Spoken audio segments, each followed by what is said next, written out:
Milk washing is a method from the 1700s of removing tannic flavors, and it's fascinating and nasty all at once. You could start with basically any cocktail, but this one is made of a 1/4 cup each of vodka, rum, and lemon juice, plus 2 teaspoons of simple syrup.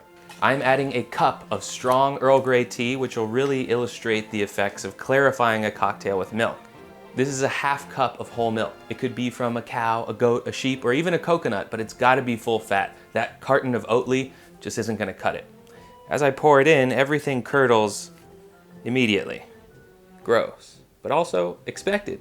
Lemon juice is acidic and acid curdles milk. That's how you make ricotta. So I'm gonna pop this into the fridge to hang out for 1/2 hour, but you could leave it to do its magic overnight or even for a full day. While that sits, I wanna talk about what's going on here. Milk has protein in it, and when the milk coagulates, those proteins bind to the tannins and other harsh woody flavor compounds.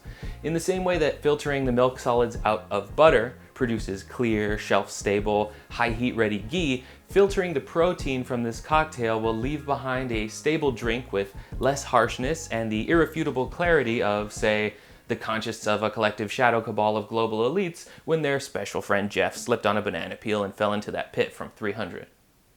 The single most effective thing for filtering out the curds is the curds. So pour the nasty bevy through a strainer lined with cheesecloth or a coffee filter and let that sort of nest of protein form. You'll want to wash out your original vessel, but keep this nest of protein, which will catch every tiny bit the second time around. This first pass took me from chunky to murky, so I'm just gonna filter it once, twice, 3 times more until it runs clear. You're gonna have to respect the drip. Let it happen slowly so that you're not rushing any of those milk proteins through.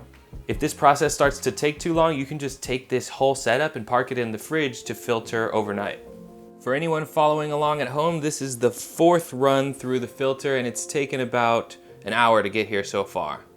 Get a nice good look at that. Now that this has been quintuple filtered, it's ready for storage or for immediate consumption. It's not often that you get to use such a revolting process to yield such a bougie product, so check out some recipes online.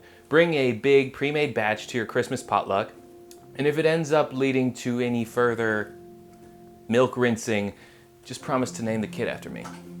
Deal?